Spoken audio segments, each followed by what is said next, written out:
অবশেষে কেন্দ্রের ওয়াকফ আইন মেনে নিল রাজ্য। পশ্চিমবঙ্গ সরকার কেন্দ্রের ওয়াকফ আইন মানল। ওয়াকফ সম্পত্তির তথ্য আপলোডের নির্দেশ দেওয়া হয়েছে নবান্নের তরফ থেকে। 5ই ডিসেম্বরের মধ্যে তথ্য আপলোডের নির্দেশ নবান্ন থেকে সরাসরি নির্দেশ দেওয়া হয়েছে একাধিক জেলার জেলা শাসকদের। আজ 28শে নভেম্বর, 28, 29, 30, 1, 2, 3, 4, 5 8 দিন সময় ওয়াকফ আইন মেনে নেওয়ার পর তথ্য আপলোডের জন্য 5ই ডিসেম্বরের মধ্যে তথ্য আপলোডের জন্য নির্দেশ দেওয়া হয়েছে ডিস্ট্রিক্ট ম্যাজিস্ট্রেট, প্রত্যেক জেলার একাধিক জেলার জেলা শাসকদের। সংখ্যালঘু ও মাদ্রাসা দপ্তরের তরফ থেকে, সচিবের তরফ থেকে ইতিমধ্যেই জেলার জেলা শাসকদের কাছে চিঠি চলে গিয়েছে। ওয়াকফ সম্পত্তির তথ্য পোর্টালে তোলার নির্দেশ দেওয়া হয়েছে। মমতা ব্যানার্জির দ্বিচারিতার মুখোশ আবার খুলে পড়ল। মমতা ব্যানার্জির মুখ আর মুখোশ নতুনভাবে আবার বাংলার মানুষ দেখতে পেল। মমতা ব্যানার্জি পশ্চিমবাংলার মুসলিম সম্প্রদায়ের মানুষকে কি বলেছিল? 2-3টে কথা বলেছিল যে ওয়াকফ নিয়ে আন্দোলন করতে হলে দিল্লি যাও, এখানে গুলোগুলি করবেন না, তাহলে আমার থেকে বড় শত্রু হবে না, কিছু কথা। আবার একটা ধর্মীয় অনুষ্ঠানে গিয়ে মমতা ব্যানার্জি বলেছিল ওয়াকফ অ্যামেন্ডমেন্ট অ্যাক্ট 2025 সেন্ট্রাল গভর্নমেন্ট যেটা নিয়ে এসেছে এটাকে আমার বাংলাতে লাগু হতে দেবো না, ইমপ্লিমেন্ট হতে দেবো না। বাংলার মানুষজন ভেবেছিল হয়তো মমতা ব্যানার্জির এই মুখ আর মুখোশকে ধরতে পারেনি। তারা কি ভেবেছিল? হয়তো মমতা ব্যানার্জি আছে, অসুবিধা হবে না। আর এখন আমরা কি দেখছি?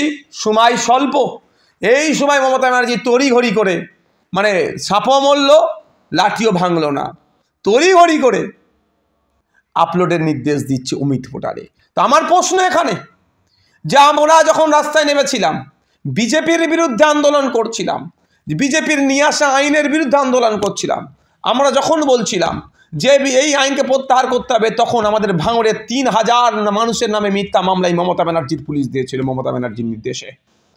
আমার নামে ভাঙড় ডিভিশনে 5টি মামলা ওই দিনকে হয়। সেদিনকে আমি ভাঙড় ডিভিশনই ছিলাম না, আমি ক্যালকাটা পুলিশের আমি ধর্মতলার দিকে ছিলাম, শিয়ালদার দিকে ছিলাম, আমার নামে মামলা হয়েছে। শুধু তাই নয়, শামশেরগঞ্জ অত্ত এলাকাতে প্রচুর মিথ্যা মুসলিম ছেলেদের নামে, নিরীহ ছেলেদের নামে মিথ্যা মামলা দিয়েছিল ওয়াকফকে কেন্দ্র করে। অর্থাৎ বিজেপির বিরুদ্ধে আন্দোলন তুমি করছো, তোমার আন্দোলনকে বন্ধ করতে হবে বলেছিল। তখন পশ্চিমবাংলা মুসলমানরা বুঝতে পারেনি আমাদের কথা। আমরা বলেছিলাম এই মমতা ব্যানার্জি কিন্তু আপনাদেরকে নিয়ে দ্বিচারিতা করতে পারে। আমরা কি যুক্ত করেছিলাম যে রাজ্য সরকারের পক্ষ থেকে সুপ্রিম কোর্টে যাক, সুপ্রিম কোর্টে গিয়ে মামলা করুক ওয়াকফ সংশোধনী আইনের বিরুদ্ধে। তা করেনি।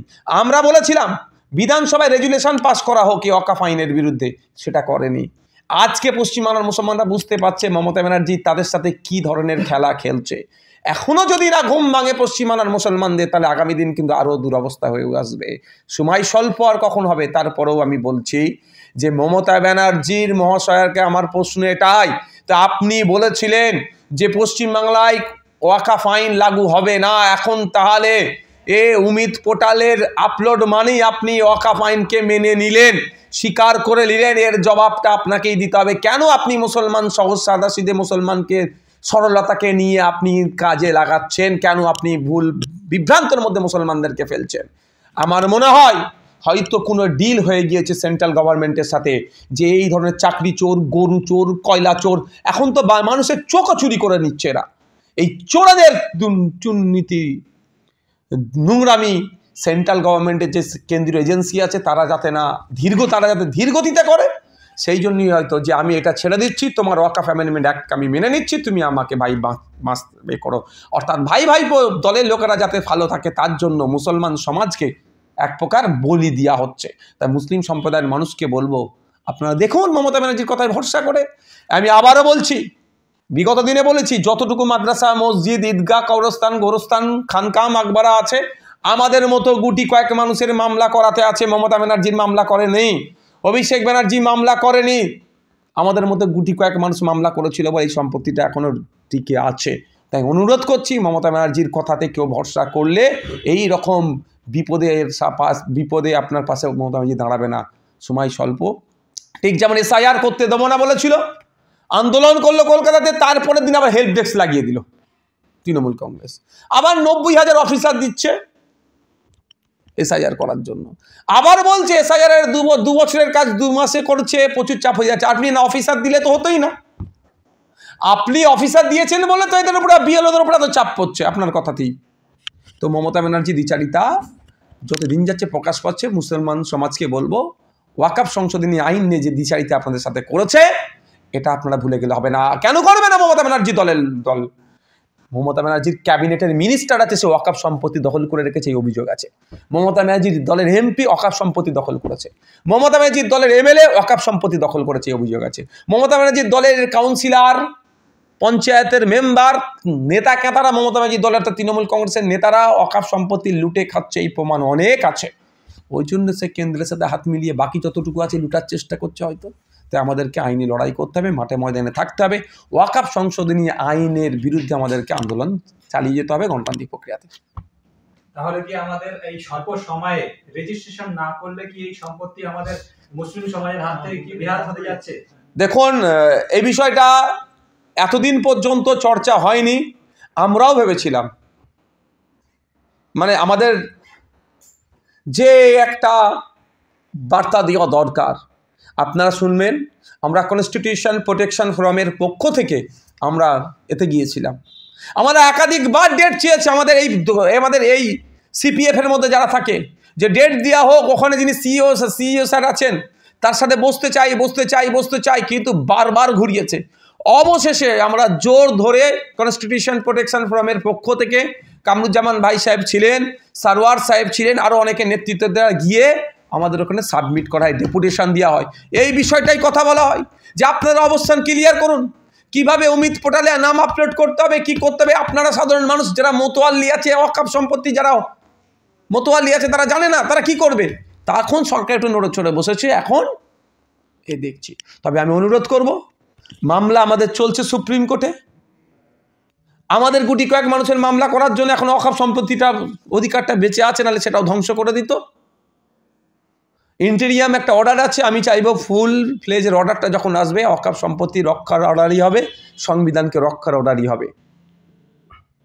তাই 5ই ডিসেম্বরের মধ্যে আপনারা যারা ওয়াকফ সম্পত্তি আছে, লোকাল যারা আছেন, মোতোয়াল্লি আছেন, ডিস্ট্রিক্টের ডোমা আছে, তাদের সাথে যোগাযোগ করে আপনাদের সম্পত্তিগুলো আপনারা, যেহেতু রাজ্য সরকার বলেছিল আন্দোলন করতে দেবো না, কিন্তু এখন আবার করার জন্য বিজেপির সাথে সাথ মিলিয়ে দিচ্ছে, বিজেপি ডাকে সাথ দিচ্ছে। তাহলে আপনি যদি এখন চুপ করে বসে থাকেন, ঠিক যেভাবে এসআইআর করতে দেবো না বলে এসআইআরের ফর্ম মমতা ব্যানার্জি নিয়েছিল, আমি এসআইআরের ফর্ম ছিঁড়ে একটা জেরক্স ফর্ম ছিঁড়ে বলেছিলাম যদি মমতা ব্যানার্জি রম্যা ছিঁড়ে দেয় তাহলে আমরা কেউ শেয়ার করবো না, কিন্তু মমতা ব্যানার্জি দেখবেন করবে, তার পরিবার করবে। সুতরাং তোমরা এসআইআরের ফর্ম তোমরা ফিল আপ করা থেকে কেউ বিরত থাকো না, সবাই ফর্ম ফিল আপ করবে।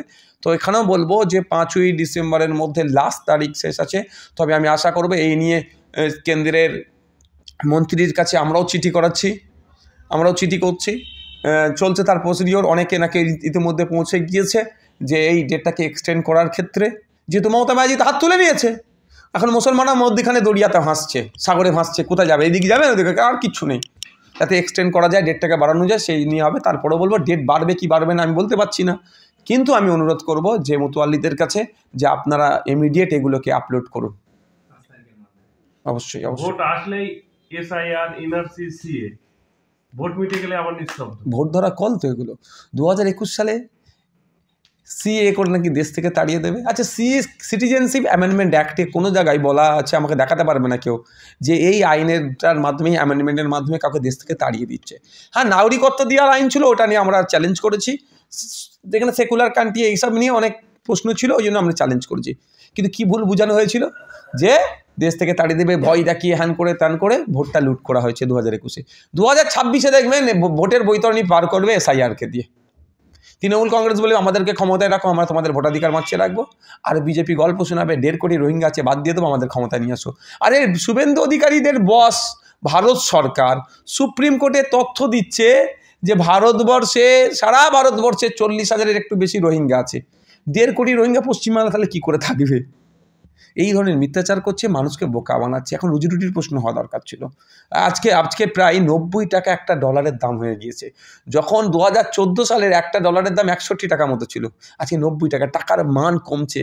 এশিয়ার সবথেকে খারাপ পারফরমেন্স করার মুদ্রার নাম হচ্ছে টাকা, রুপি। আমাদের এশিয়া মহাদেশের, যেখানে বাংলাদেশের মতো দেশ আছে অর্থনৈতিকভাবে দুর্বল, আর প্রতিবেশী শত্রু রাষ্ট্র, যে আমি নাম ওর মুখে নিতে চাই না, যারা প্রতিনিয়ত আমাদেরকে ডিস্টার্ব করছে, ওই দেশ আছে। আফগানিস্তানের টাকার মান চরচর করে মারছে, আর আমাদের টাকার মান পতন হচ্ছে।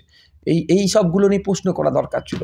10 গ্রাম সোনার দাম 2014 সালে ছিল 28,000 টাকা, আর আজকের দিনে 1,30,000 টাকা প্রায়। তাহলে এই 11 বছরে আপনার 1 লক্ষ টাকার অধিক দাম বেড়ে গেল। পেট্রোল ডিজেল এখন সেঞ্চুরি কখনো করছে আর কখনো নামছে, মানে কি একদম 99-এর কোঠায়, 90-এর কোঠায়। পুরো সচিন টেন্ডুলকার 90-এর কাটায় উনি সব থেকে বেশিবার উনি আউট হয়েছেন।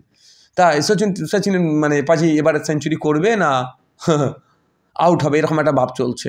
তো এই অবস্থায় চলছে। পশ্চিমবাংলার শিক্ষা ব্যবস্থা তলানিতে চলে গিয়েছে। 25,000 স্কুল বন্ধ হয়ে গেছে, প্রাইমারি স্কুল হয়েছে। হসপিটালে ডক্টর নয়, নোংরামি চলছে। হসপিটালে মর্গ থেকে চোখ চুরি হয়ে যাচ্ছে, মানুষের লাশ চুরি হয়ে যাচ্ছে। এই নোংরামিগুলোর যাতে না প্রশ্ন হয়, মানুষের এখন কোথায় ধ্যান, কোথায় এসআইআর। আর এই সুযোগে মমতা ব্যানার্জি মোদিকে সহযোগিতা করে দিল, অমিত পোর্টালে মোদিকে সহযোগিতা করিয়ে দিল, অর্থাৎ ওয়াকাফ আইনকে মেনে নিল। আমরা দেখেছি বিহারে ভোট ব্যাংকে চুরি হয়েছে, ইভিএম। বাংলায় যদি এরকম দেখুন, আমিও বলেছি, কিন্তু দুর্ভাগ্য আমাদের বিহারে যারা কন্টেস্ট করেছে, মেন যারা অপোজিশন, ওখানে এখনো পর্যন্ত আইনি লিগালি চ্যালেঞ্জে গেল না। এটা ভাবতে হবে।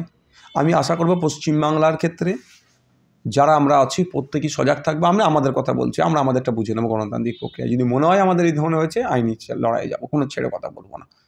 বিহারে তো আমি কন্টেস্ট করিনি, আমি তো বাংলায় কন্টেস্ট করবো। তো বাংলায় যদি এই ধরনের কোনো হয় নোংরামি, ছাড়বো না, আমরা আইনি মাধ্যমে বুঝে নেবো।